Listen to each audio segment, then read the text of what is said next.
has her own company in Houston, Texas, and it's a pretty busy place with quite a lot of people. There's a lot of stuff about this business of enzymes that I think you will profit from knowing. Some of you know it already, are part of it, but I think you will enjoy Dic Qie very much, and welcome her here very much. Dic Qie Fuller from Houston, Texas, of all places. Of all places. Hi, can y'all hear me? Uh-oh, am I on? Now can you hear me? Okay, I can use this if I have to. All right, he got me up here a little bit early, so they're going to be setting me up in the back. They'll have me done in just a moment. But I'll give you my story, and if you can you hear in the back? All right, thank you. I had cancer 3 times. I think most people in the preventative medical world has had some kind of disease, or someone that they love very much had a disease. So I'm just one of those. And my daughter was very ill. She had a very rare disease that only 5 children had at the time. And at the age of 13, they gave Colleen just a short time to live. It was 6 weeks to 4 months. And I'm happy to tell you that she's 36, and if you call the company, more likely she'll be answering the phone. So how did we do this, and how did I recover from cancer? Well, I stopped doing what I was doing. You know, you have to. If you continue to do the same thing over and over, what's going to happen is the cancer will just come back in different ways. That's why I had it 3 different times. So what I want to tell you today is longevity is important, especially if we want to live a long time, but we also want to live well. And you know, I'm going to have to ask you, Dean, could I get some water? Oh, okay, gee, I'm all prepared. And so, excuse me, I don't know where in the world I was. That happens to me sometimes. What about you? It's called a brain fart. But anyways, I had a child, like I said, that was sick. I was sick myself. So I wanted to find out what it is that we do. How do we make changes? And how do you know? You know, we hear so many things. There's so many modalities. You heard a lot of them already today. And you go, gee, I wonder which one I should do. And so I just want to say to you that I believe that every modality, everything that people bring you is absolutely a positive thing if you view it that way and you use it as a good experience. However, I also believe that everybody has to first have a basis of enzymes. The reason I say that is we all have enzymes in our system. If we didn't, you wouldn't be here today. Now, the older we are, we have less. And so what I found out when I was sick and Colleen was so sick, in fact, it was 2 weeks after my 3rd diagnosis, and they told me her situation. And so the first thing I did was go get a colonic. Who knows about colonics? Okay. And what I saw changed my life, because in the medical field they tell you that whatever you put in the mouth, it eventually will come out the anus. Well, it's not true. You know, I'd like to believe that. But people pass things that they had swallowed early in life, or they have bury them and maybe 7 years later pass it getting a colonic. But the thing that shook me was that Colleen passed her medicine. And she passed her vitamins and minerals. And I knew which ones they were because the color was on the pill. So now, you know, I thought, well, what am I going to do for her? How can I help her stay on this planet? And so that's when I got involved in the enzymes. Now, Dean said I have a company, and yes, I do. We have a clinic. We have satellite clinics all over the United States and in Europe. And we have a research center. And we have some wonderful people involved with us. And it's been very exciting. I've been getting messages from all over, and some of you might be even here today. But people send me email or they send me letters telling me what they understand about enzymes. And I just have to tell you, enzymes are for now. They're for now. And they're very important. It may be one of the most important things you can do to bring yourself into balance. And isn't this what the meeting's about, is bringing ourselves into balance? So I won't go on and on about my story. So many of you have heard it. But I want to tell you about a machine that I brought, like so many people have, some tools. And I got this tool from a Dr. Greenberg. Now, Dr. Greenberg, it was a chiropractor. He's also a chemist. And he himself had some issues. So he came up with a product, a machine, that you can take urine, saliva, and blood. Now, I know there's a lot of urine techniques out there and blood techniques, and goodness knows I probably used them or taught them. But one of the things that he did with this is he also connected it to NASA, and they made him a software that can go with it.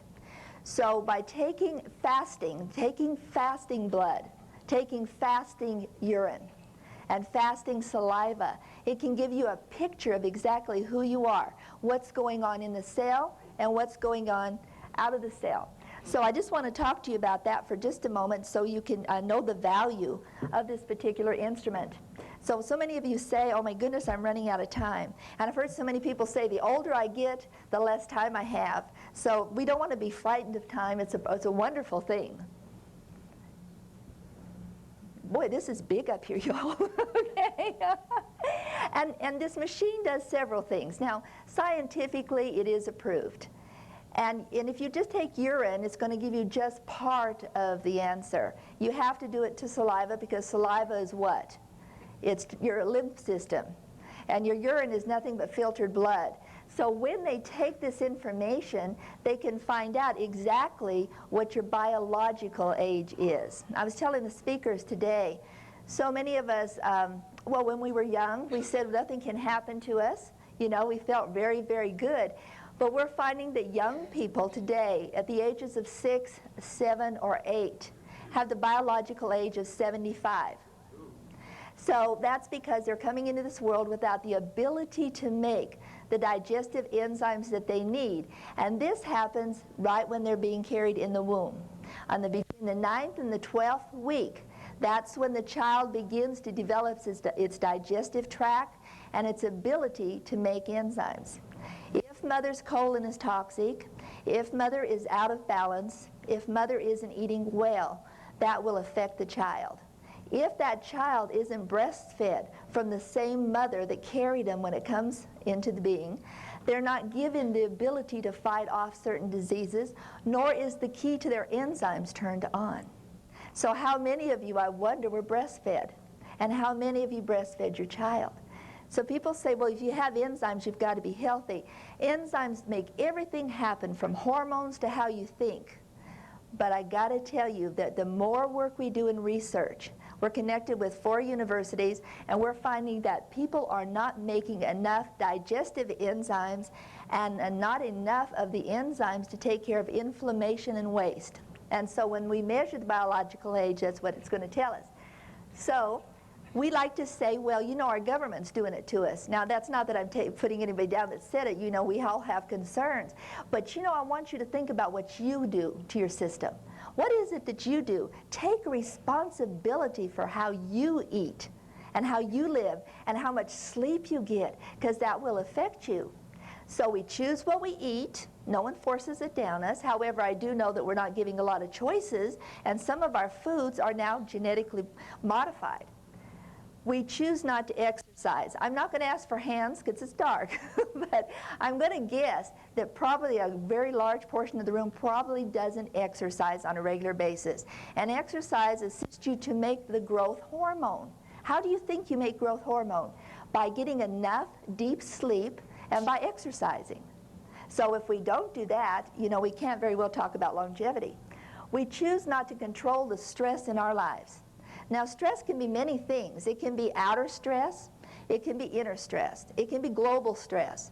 It can be governmental stress. But stress will kill the cell in a very short time. One of the doctors on our board is a cell physiologist, and he says that stress, ongoing stress, in 4 hours can kill a cell. We choose not to heed warning signals. How many of you have headaches? Now, how many of you are constipated? Don't raise your hand, but I'm going to guess a lot of you are because of all the information I keep getting doing the research. Most of the people that come in to see me have maybe 1 bowel movement a day if they're lucky, and they consider to be very functional. And some people will say they haven't had one for 2 weeks. I would be so ugly you wouldn't want to be around me. I've had people say they haven't had a bowel movement for 6 weeks. How do they do it? You know, it's just, and that's true. We see it over and over. So we choose not to heed those signals, We choose to believe it happens to others and not to us. Well, this kind of talks to smokers, doesn't it? And not that I'm trying to shake a finger at anybody, it's just to say, let's not complain how we feel unless we're willing to do something for us But again, what is that? Okay, Jeannie.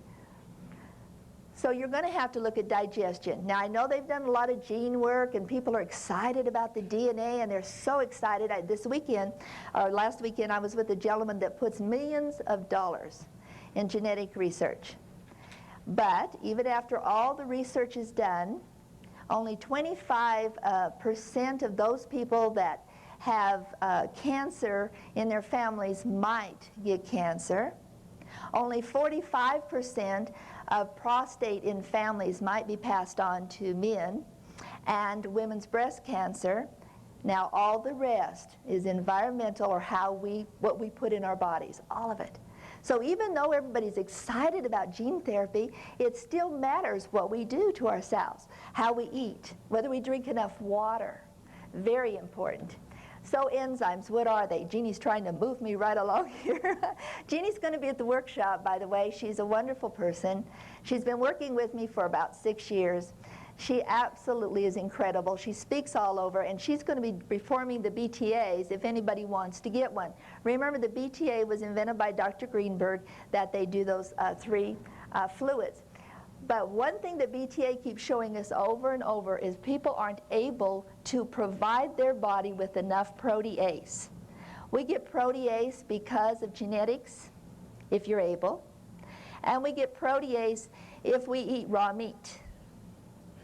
And that's about it. Now, if you make enough amino acids, you'll get a protein.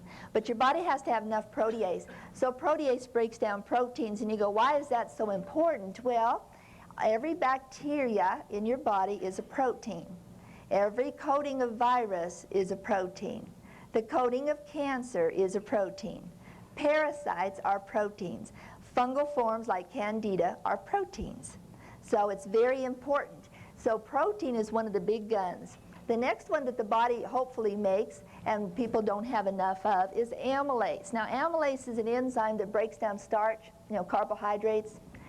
And we see people that, especially when they get the BTA done, the higher their saliva is, above 6.5, the more difficult it is for them to break carbohydrates down. So we can tell you if you're able to do it or not.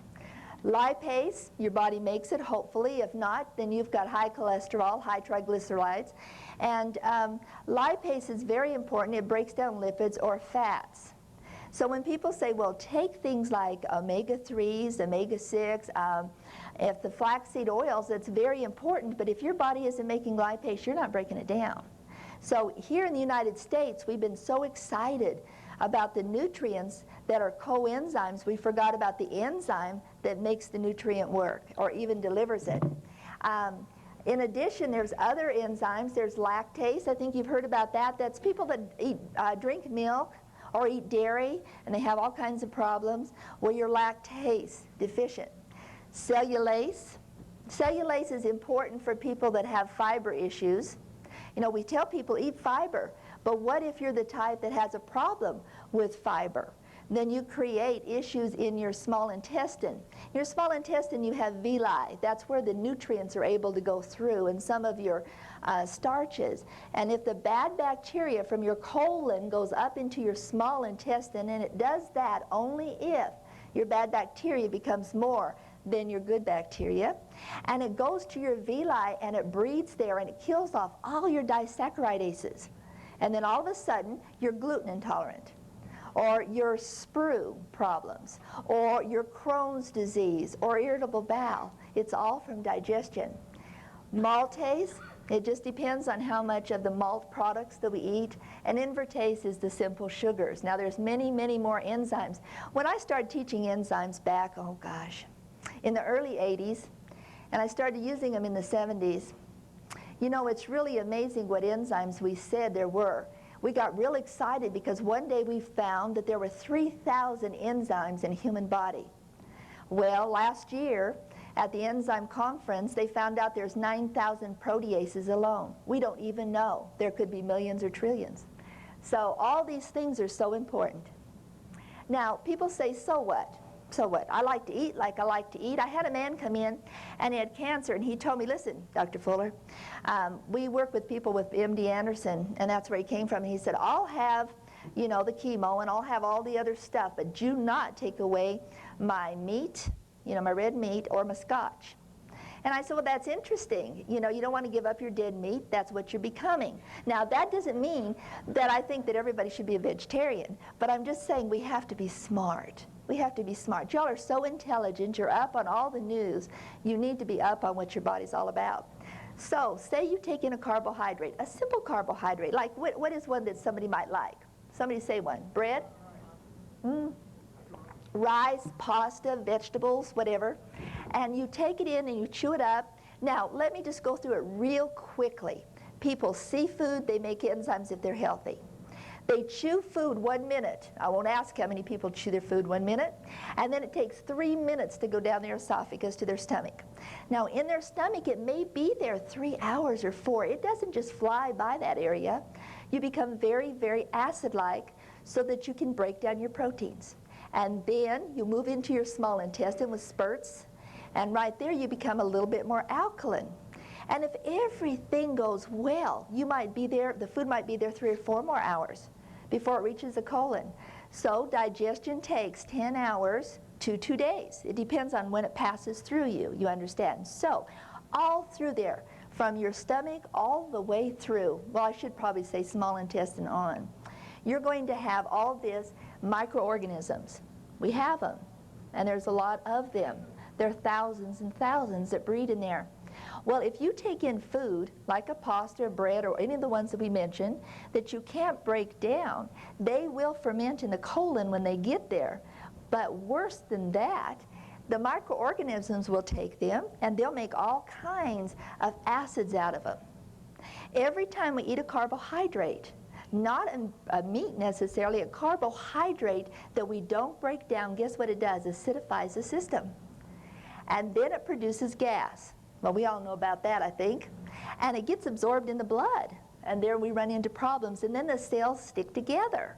That's sometimes the sticking of cells is they just ate a food they couldn't digest. And then it uses up your buffering system. What is your buffering system? Well, it's going to take it from your red blood cell. It's going to take it from your white blood cell. If you can't break something down and you can't digest it right, your white blood cells give up their life for digestion. There's 8 different enzymes in your white blood cell. And then we'll start pulling from the bone and from the teeth to just be able to neutralize it. Okay, that's just carbohydrates. What if we can't break down proteins? Now they say that most people that are past the age of 35 cannot break down proteins correctly. It's now moving towards 25. And why is that? Because we're not making enough of the proteases. We're not digesting our food right. And most of the meat we eat is cooked, of course, and so what happens is all the enzymes are destroyed. And so if we can't break that protein down, it is going to putrefy. There's no doubt about that. But it'll start to make all these acids, the amino acids that you smell in cadavers. Now, if anybody has ever worked on a cadaver, it's a smell you'll never forget. You know, you just think of it and you can almost smell it. And we make that in our system. We make it in our system. And then the microflora will take this undigested protein and it releases ammonia, which is going to affect the liver and bombard it with toxins, which is then going to affect the kidney, and it's going to be called urea. And so now the kidneys are overloaded. Now we've got a real problem. We only detoxify 4 ways. That's the lungs, that's the skin, that's the kidneys, and that's the colon. So if you're broken out and you live in a polluted area and you're not drinking enough water and you're constipated, you're in trouble. Okay? Jeannie? Okay, or was it up there and I just didn't see it? Okay, fats and lipids. Lipase. If you don't make enough lipases and you take in fatty foods, and it can be oils and it can be good oils. It doesn't have to be the bad oils. But you just can't handle them. Well, the toxins from the colon then are absorbed in the bloodstream, and we see it in Darkfield all the time. I think I brought Darkfield to you all years ago. And they are oxidized. What does that mean? Oxidative stress. Does that mean it will age faster? You bet.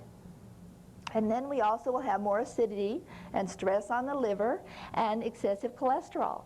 So people say, well, let's just not eat many fats. Let's cut back on the fats. And all of a sudden people are losing their hair, their skin is getting real dry, they're not making hormones. So you know there's balance, people, and it's usually called lipase. And then all these microorganisms will then take this cholesterol, the excessive cholesterol, the bad cholesterol, and they'll make esters you don't want. It's an estrogen that drives prostate cancer and breast cancer. So that's just from poor digestion. So where do we go when we talk about prevention? I know the body's electric, and so is protease. And I know that the body is alive, and so are enzymes. And everything that happens in your body is driven by an enzyme, good, bad, or ugly. This means, in fact, in medical school they told me, any disease, and all diseases are caused from an imbalance or lack of enzymes. So, if you'll do these things, you have a decrease of your nutrition, you have an alteration in your pHs, you're too acid, you're too alkaline, you have excessive free radicals that are going to cause premature aging. That's what aging's about. We're rotting out from the inside out. Sounds bad, but it is when you think about it. Have you ever spoke to somebody and they had bad breath? Women, have you ever lived with a man that had a lot of gas?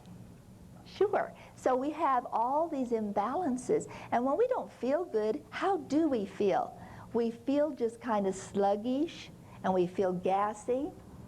So when we start to understand these, when we can understand these and we start to look about the simplicity of the body chemistry, that's why I brought to you the BTA. We're going to have it up in our suite. If somebody wants it, usually it costs $100 to $175. For $50, we're letting you have a BTA. We're giving you all the printout of it. We're going to have a meeting with you, a consultation, explain it to you. You're going to know your biological age. We're going to give you a manual. And so you'll have lots of information to work with. Okay? So if you have headaches, fatigue, and all the other things I talked about, that is, our terrain is out of balance. If our terrain isn't in balance, it doesn't matter what we put in the mouth. We're going to create problems. Or if we're in balance and we start putting crap in our mouth that we're not able to break down, we're going to create a problem. So either way, you have to know what to do, and it's real simple. Tonight at the workshop, we're going to talk about these different body types. We call it biological or biochemical individualism. Everybody in this room isn't exactly like the person sitting next to you. We're just not. So you'll have to come if you'd like and learn exactly which one you are. You're going to take away information, what foods that would be best for you, what enzymes you're probably not making enough of, and we'll be able to give you consultation for each one of you. So you'll take away a great deal, plus a manual. Okay, another one. So the biological terrain, once again, measures the urine, and people, we have you fast. So in other words, if you were going to do it tomorrow morning, like, we're going to start a few people off in the morning, so they're going to stop eating tonight, maybe around 8 o'clock. And nothing will pass their lips, nothing. No water, no medicine unless it's something that you have to take. Try to take it before or try to wait in the morning till after you see us. Nothing should pass your lips until you come in and you give saliva to Jeannie. You're going to give us some urine. It's going to be the first catch after about 3:30. Why? That's when your liver empties. We want to know what's there. We can't have this urine polluted or changed by the food we've eaten or what we've taken or any stimulants. So that's why we do it on fasting. And then we won't have to take your blood. We'll have a blood predict. It's 99 point, I think it's 2 perfect, and we've done it with taking blood or not. So luckily you don't have to take your blood. But it's going to give you an idea of what that looks like and how quickly you're aging. And we're going to look at the chemistry of the entire system, because after all, we are just a biochemistry, no matter what we are, whether it be energy or whether it be minerals or salts, okay? I won't go through this. A lot of you know pH, a lot of you probably don't care. But the fact is pH is very important. You know, when we eat certain foods, it's going to change. Every time we eat, about the 2 hours afterwards, we're going to go through an alkaline tide.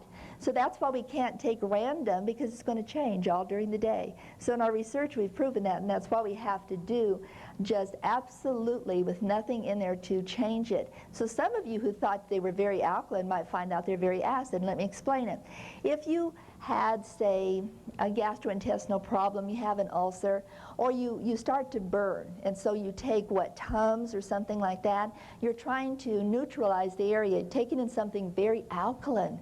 So what does the body do? It starts to become over-alkaline because you've taken any synthetics, it's forcing it, and what does the body produce? Acid, you know, to cause balance. Always there's balance, homeostasis. So it's very important because when your enzymes are out of balance, even if you had mama breastfeed you, and even though mama was really healthy, if you have an imbalance, then the enzymes aren't working because enzymes can only work in the pH they're made for.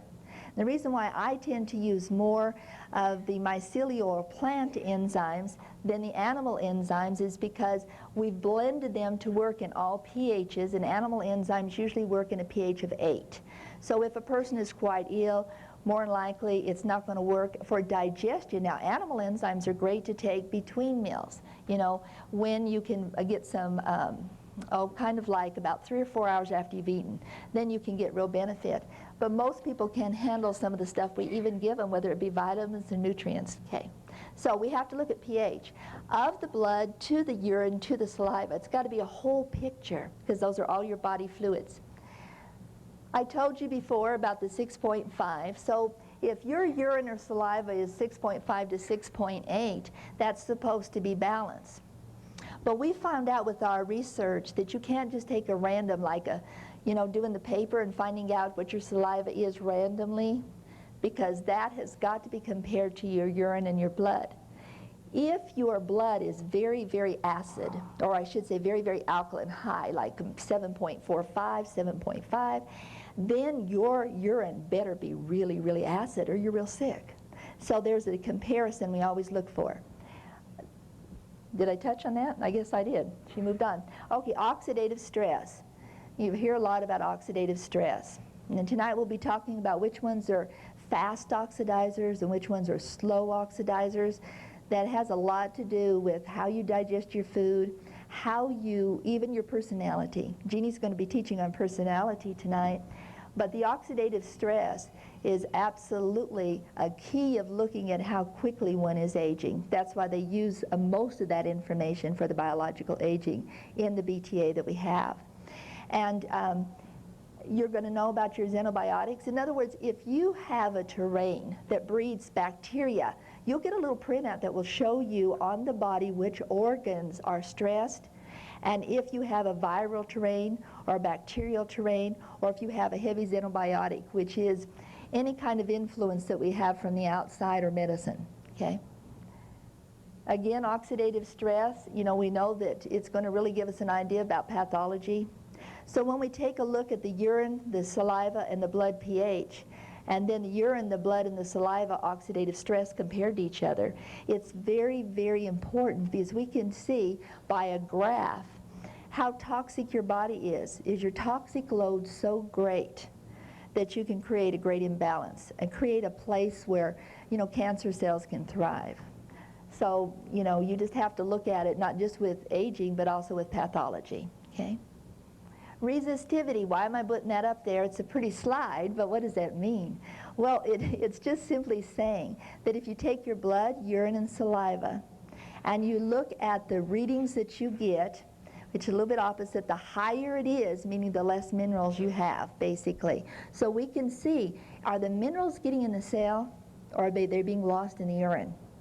You know, what's in the cell? And Dr. Greenberg always says, you know, if you eat things that are going to cause you to be very acid, and you get too over acid, then you're not going to get any nutrients in the cell. You're going to lose your electrons, and you're going to be peeing away your energy. That's simple said, okay? So how did we bring this into balance, which was a surprise even for Dr. Greenberg. He was very, very shocked because I asked him when I first got the machine, I said, so when should I expect to see a difference? And he said, oh, probably about 9 months to a year. And I said, oh, well, I don't have that much time. Not that I was dying, but you know, I'm working with people that are quite ill. We have to make a change quickly. And we make changes. We talk to them about what they put in their mouth. We talk to them about what comes out of them. We talk to them about all the other things, what they think. You know, there truly is a body, mind, and spirit, and nobody knows it better than you all. And so this fits in. The enzymes become involved in every part of that. I was so thrilled as I started working with enzymes. And I know not everybody can do the work they love, and I know I'm very fortunate. But I got to tell you, no matter what your modality, if you want it to work, you got to start it with enzymes. I'm a naturopath, okay? I know about herbs. I know about homeopathy. I know about oils. They're all very important, but unless you've got the terrain in balance, they're not going to work. It takes an enzyme. Okay, so balance. Isn't that what it's all about? Do we not care about our balance? You know, someone said to me, well, you know, Dic Qie, I don't know how balanced you are. You know, you've had gray hair for a long time. Dean could say that to me. And they say, you know, a sign of gray hair means you're lacking something genetically. Well, yeah, it does. So have we been able to repair the genes? No, but we've been able to repair DNA, which in turn can start to do some changes. But I'm just going to guess we're women in our family start turning gray at 13. So balance, what does it look like? What does it feel like? You know, I'm almost 60, I'm pushing 60 now, and I can tell you I cannot do today quite what I did, you know, maybe about 10 or 15 years ago, but I do it differently because I've learned what balance looks like and feels like, and that's what we want to show you. What is your balance? What does it look like? What does it feel like? Does it have a name? I hope it doesn't. No, we don't like to say different diseases because that's just the name. It's just an imbalance. So we are who we are. I am who I am. And so, you know, today Brian said something real interesting in our meeting this morning. He said, not everybody here is going to react the same to every herb or drug or anything else that's out there because we're all so different. Well, you need to find out what your differences are. And when you find out what those differences are, you can make changes. And you'll take away information that you can give to your children or your family or your loved ones because they're all going to be similar, but they're all going to be different. The body types, you know, I'm a simplistic person. So when I learn something that's quite heavy, quite detailed, I like to make it simple. So when I learned about body typing so many years ago, Dr. Hoffman was a great book. He talked about the body types. He was an endocrinologist. Dr. Abravanel has written some great books about body typing. The only place we differ is he doesn't think that there's a second type, which is this one. He doesn't think there are any men, and there are. And we'll go through this just real quickly. If you're a person that gains weight evenly all over, your shoulders to your hips match. Now tonight we'll be measuring that because of course in research you have to have measure. So we measure the body to know exactly what you are. And if that person likes carbohydrates or starch and they lack amylase and they're fatigued and oh my goodness they have the chronic fatigues and they have the fibromyalgias, and it's been shown to us through research that most of the people with MS are that body type. And oh my goodness, you can do something about that. You start taking what you lack. You start bringing balance to the system. The second type that Abravanel and I are a little bit of disagreement on, the men have a smaller shoulder to a wider hip. Now we know women do, that's easy to see. I think, what do we call them, a pear shape? You know? And well, men are that way too, they're just not quite as much, you know. I'm known as the butt doctor because years ago I always looked at butts. You know, I said if you have a high perky butt, you're this type. If you have a low slung butt, you're this type. And that's true, but you know, now I measure because now I'm in research. But anyways, and then the type 3, this is a type, this one lacks amylases. They eat carbohydrates and starch, they have problems with it. This one loves any kind that is a fatty food, a fried food, pizza, ethnic foods, creamy foods. And this person loves meat. They love meat. By golly, they want meat. And they don't have a butt, they have a no butter. So you have high perky, low slung, no butt. Okay, they make it real simple. And this person has a broad shoulder to their smaller hips. You know, so their shoulders are much broader, men and women, and their hips are smaller, and they turn around sideways and what? No butt. And they carry their weight, if they gain it, in their tummy, in their upper torso. So this one can have cellulite, oh, you know, through their butt just a little bit, ladies. And you might have it like, oh, kind of in your back thigh. Men don't have too much cellulite, you know. I think I'll come back as a man next time. But anyways, this one will have cellulite all through here, even in their knees. These people don't have, oh, their legs are beautiful. They can wear shorts, and when they're, I don't know, I hear there's a guy here 92. I'm take a look at his legs and butt. But some of these people, they will have really strong, good-looking legs. It doesn't matter their age. It doesn't matter, and they lack protease. High blood pressure, low blood pressure, high cholesterol. This person is the one that is soft. If you go up and touch them, they're soft, man or woman. In junior high, they did not mature like other people. And so if you look today almost like you did in junior high, and you haven't aged that much, you're this person. And they are lactose intolerant. They lack lactase and amylase and lipase.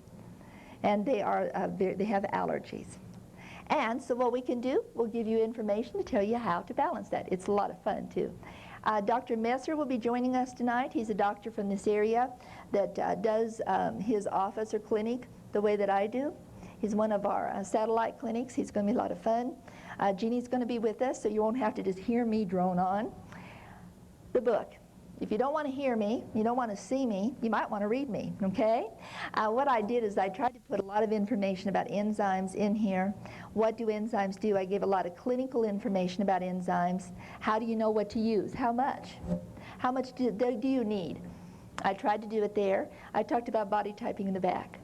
I'm sorry to say it's not in the bookstore, but Jeannie and I brought a couple cases, so if you want them, we have a special. In the bookstores, they're $24.95. You can buy at any bookstore if you want, and we brought them here for $19.95 if you're interested. And it's not just to sell a book, just to tell you if you want more information. There is more information. Okay, how much time do I have? 15 minutes. I wanted to leave plenty of time if you wanted to ask questions. If you don't have questions to ask, I can talk about some pretty interesting things. But if you come up to ask a question, you must go to the microphones, which are on either that side of the room. You have to give your name before you ask your question. So if anybody wants to line up there to ask questions, I'll keep talking until we have somebody there and I'll recognize you. The one thing I've found in the years that I've been doing enzymes is people don't take enough enzymes. You know, people say enzymes don't work for me. It could be the blend was wrong, it could be you didn't take enough. So if you want to take away one little clue if you're going to start doing enzymes, is that take enough for your need. Otherwise, you're not going to feel any better. Now, some people, enzymes will not make you run faster, jump higher. You know, they're subtle. Your body's used to enzymes. They need them. They'll use them for many things. Okay, we have somebody. What is your name, please? My name is Patricia Parapan. Hi, Patricia. And I have just tracked all of my weight gain issues to when I've had anesthesia. So I am positive that anesthesia is a toxin for me specifically. And now I'm beginning to think, based on what you've just said, is perhaps it also breaks down the enzymes in your system. So I didn't know if you had run across that possibility in any of your research. Well, you know, it's kind of like it makes sense to me, but no, I haven't. Okay. Colleen, my daughter, you can imagine, she started her surgeries at about age 3. And she went on through life. And I can tell you this, on the other side, they went in, they were so sure that she had something wrong with her because she looks way too good. And so she decided she would let them look, so they did an exploratory. And all of her lesions and all of her scar tissue and anything that was there is all completely gone. And she's lovely, so you can repair. And of course, that was with protease. So what comes to my mind is protease. And the way I use it is in between meals. I don't use it as a digestive enzyme, even though I have protease in my digestive enzymes. And for anybody that's interested, I brought some. But we have a table back to the back. If you want to sign up for a BTA, you can. I was supposed to tell you that. But the protease is what I would say for you, sweetie, is to go ahead and start taking some heavy-duty mega doses about 3 to 4 times a day, like first thing in the morning, mid-morning, mid-afternoon before bed, for about 21 days. Your body works in 21-day increments according to psychoneuroimmunology. And I really have been given that information. It's right. So I tell people do things on 21-day increments. So 6 to 9 weeks to make a complete change, 21 days to do something constantly if it makes sense. But heavy duty, like maybe about, I don't know, 400 or more thousand HUT of protease per each time or more. Next. Hello, Dic Qie. My name is Diane. Hi, Diane. I wonder, do you advocate raw foods? Personally, I believe that the reason that we're so enzyme deficient is that we eat primarily cooked foods, which of course destroys the heat destroys all the Good enzymatic point. activity. Good point. When I first got involved in enzymes, that's really what I believe. But as I've been doing research and seeing all the people that come in with poor ability or no ability to make digestive enzymes, that's not always the case for everyone. But I believe we should eat something raw every day because the enzymes are there. But this is what you need to know. The enzymes in a carrot are just for the carrot, and they're just there to begin to ripen the carrot, or to ripen any fruit, or ripen any vegetable. And so the enzymes are there, and it may help break down the enzymes in the upper part of the stomach where it sits for about 45 minutes. But to give us back our enzyme need, raw foods or juicing does not do that, but it makes it very healthy to be able to eat raw food. And so yes, I love it, but yes, it's not going to give us back what we can't make genetically. Okay, thank you. It's a good question. Okay. Hi, my name is Cheryl Walden, and I'm wondering about people if they've eaten something and then they're maybe gaseous and their system is really having a hard time at the moment, and then they do your fast, and so it's cleansing out, but it's also somewhat toxic. Wouldn't the saliva and the urine test and those tests you're talking about, wouldn't they also show up what was taken that day, and how long-term is it going to show up in the body? Well, if you fast for 12 hours, the stomach and all the gastrointestinal system should be clear. And so therefore, not putting anything in your mouth for 12 hours, you haven't done anything to the saliva. Whatever's in the saliva is there because of who you are. The blood, if you've taken medication, a few things, it's possible that it's there, and we take that into consideration. But usually they've made, they've made room for that. And so fasting on 12 hours, like from 6 at night till 6 in the morning, or 8 at night till 8 in the morning, is really actually very healthy to do, except we're supposed to be drinking water. And of course, we can't do it during that time.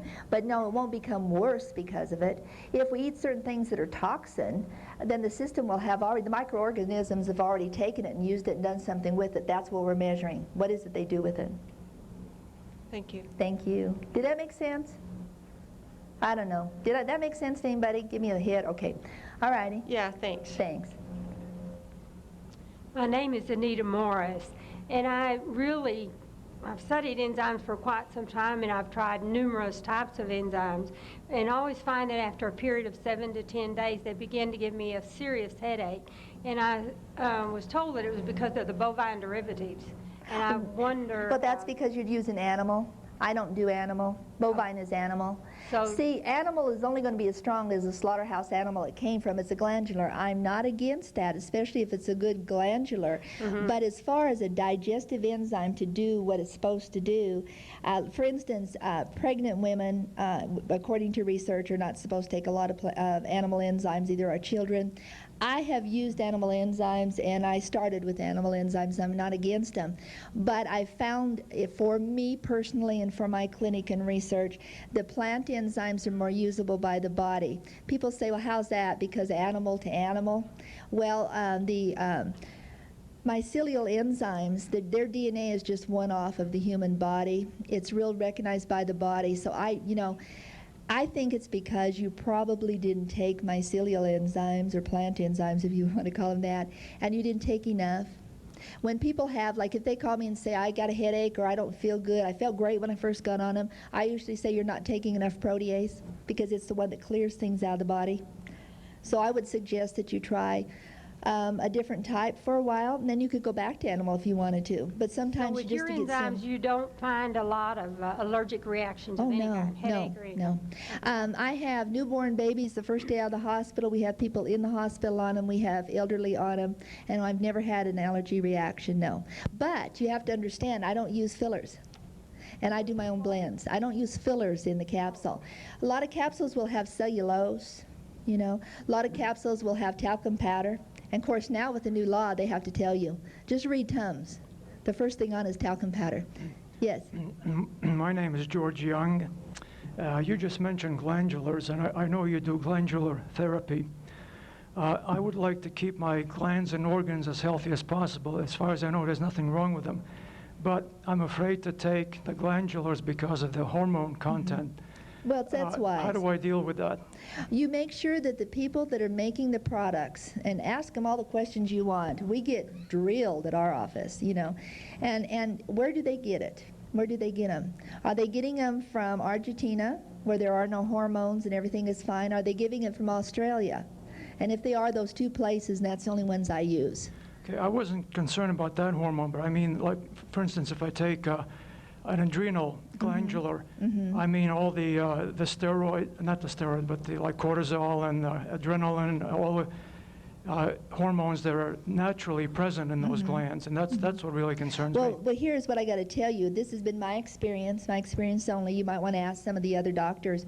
But almost everybody that has a BTA done, their adrenal is highly stressed to the point where it's not functioning correctly, and they need adrenals.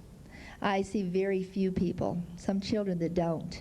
So adrenal therapy is like thyroid therapy. Yes, it's the end result of a whole lot of imbalance. Bring things to balance, you don't need them at all. But until then, until you bring yourself back to balance, you might need it for about 6 to 9 weeks. Okay, thank you. It isn't an all encompassing all the time thing. And how are we doing on time? We're still fine? She's going to let me know. Okay, yes? Yes, my name is Katrina Perry. My dear friend Frank McGaw, he has a pretty severe soy allergy. It's hard to cook for this person. I'm wondering seriously what I can do in terms of consciously remembering certain enzymes. We try to eat a lot of fruits and vegetables, and when we do eat meat, it's as lean as possible and as fresh as possible, and really good cheese and stuff like that. We try to be very conscientious, but the eruptions happen fairly often, and even though we're careful, and I'm wondering if you know anything about soy allergy. Oh yes, I know a lot about soy allergies. Soy is a mixture, you know. Almost all everything that's plant is a mixture. You know, it's not all carbohydrate. You know, it's some protein. And some of the product that is in that creates problems for people. So I use genistein, which is taken from it and is the part that is needed without the other fibers that create some of the problems for people. But here's what I've found through all the years that I've been doing enzymes, which has been about, I don't know, since I knew, it's about 27 years. I would say that if a person takes enzymes, digestive enzymes, when they eat, they're going to get rid of almost every food allergy they have, because that's been my experience, and I talk about it in the book. It's true. Food allergies are something of the past when you start doing enzymes, but you have to do enough, and it has to be appropriate. So if you're going to eat a lot of plant foods, and even if, you know, it's the very best. For instance, one lady called me, I was going to be on a radio show with her, and she said, how can you say that we're not supposed to eat nuts that are raw? And I said, because 2 of those body types up there have a problem with the enzyme inhibitor. So, you know, that's why I think people need to know exactly their body type and exactly what their issues are and exactly how much enzymes they need, because you can bring balance. It's so simple, really and truly. So if you want to meet me at the booth later, I'll be happy to fill you in. Thank you very much. You're so welcome. Are we still okay? All right. My name is Vernell Hemmett, and I would like to, first of all, ask you why the enzymes in the carrot are for the carrot, and then you make plant enzymes. Could you explain that to us? Oh, yeah. What a good question. Thank you. Out of carrot, I take calcium citrate, okay, from a carrot. But plant enzymes are really misnamed. But we said plants because they're grown on a plant, but they're mycelial, they're fungus. They're fungi. You know, they're grown in a laboratory setting by hand. It's not the deep vat, but by hand. And it's fed certain things, and then all the fungi is removed, and all that's left is the liquid, and it dries to a fine powder. And that's what we take. So there's no contaminants, there's nothing like that, but they're very, very powerful. And so in a carrot, it might have X amount of enzymes for the carrot, but in the capsule, you have enough to change a life. You know, there's very different. So we don't use them from plant foods. They're just grown on plant foods. They're mycelial. People just don't tell you that. I'd like to ask you another thing. We live in an area that is very highly chemtrailed every single day, and you can run into people all day long who'll say, I have a backache today, I have a neck ache today, I have a headache today, I have a upset stomach today. What can we do enzyme-wise to protect ourselves from what's going on? Protease in between meals. Protease carries away waste. It breaks down protein. Any antigen, anything that comes in your body enters your body and is able to live in the body, either becomes coated with a protein so it won't be recognized by the body, or is a protein. So you take lots of protease. And you don't treat a person by their size, you treat them by their need. So you might have a baby with eczema, you're going to give them a lot of enzymes. How do we give newborn babies enzymes if mother isn't feeding them? If mother's feeding them, of course, mama gets enzymes. If mom isn't feeding them, then we take a little bit, like I've got a digeszyme back there in an itty-bitty capsule. We open it up, we mix it in its formula, in a little bit of formula, and stick it in its mouth, shoot it in, and then give it the rest of the food. If you stick it in the formula, it digests the formula. It's not pretty. And the baby, isn't as happy with it. So, you can give enzymes and feel very, very comfortable, but you have to know who's blending them and what's in them. It's very important. Yes? Hi, my name is Jebby, and I would like to know, in reference to what you were just talking about, if somebody is allergic to environmental pollutants and cleaning supplies and things like that, is that the protease again? It's always the protease. Okay, thank you. And please know this, people. Enzymes clean up slicks, oil slicks. They clean up blood in the carpet. They're in your washing powders. I'm not talking about those, okay? I'm talking about those that are blended pharmaceutically for the system. No, they don't come from the pharmacy house. They come from Japan, the ones that I use. And then we blend them here. And so we have them grown specifically for what we want them to do. Very important. How am I doing now? Okay, we have a time. I'm back. Uh-huh. One of the things I understand that they're dumping on us are the same exact things that they dump on the oil slicks. Could you explain that? Well, it's not happening. But one of the things that they do slip in there is commercial enzymes that are used for like baking bread, things like that, because that can go into our system in a different way. But here's how you know them. The human body works from a pH of 3 to a pH of 9 if you're sick. And anything above or below that isn't what you're supposed to be taking. So if you pick up an enzyme and it says it works in a pH of 1 to 13, put it back on the shelf. Because those enzymes work in a range the human body doesn't, and that's how you recognize them. They're cheap enzymes. Isn't it awful we have to become, so educated just to be able to read labels, but it happens. Well, y'all have been so gracious, and I think I just want to end it. I've got just 1 minute, so I just want to end it by saying I don't want you to think that I'm here to just try to sell you a product. My mission and my heart is to let you know that enzymes are for now. Enzymes are for now. And for those of you who know what I'm talking about, and some of you do, you understand. They're to help us break down our food. They're to help us deliver nutrients. They're to help us carry away the waste. And they're to help us balance. And they're to help us balance in a time of a lot of manipulation. And just think protease. Okay? Thanks.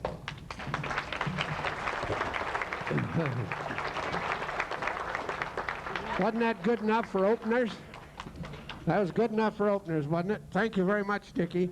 We're pleased to have her here. And I asked her now to bring, and she's got quite some extensive equipment and computers and stuff she brought along to do those tests. So I asked her if she would bring them for those who wish to have them. So you heard of what she had to say. You can talk to them more now. And of course, she'll have a workshop tonight, which you can also do that. Take 10 minutes, be back here in 8. Get excited and get ready.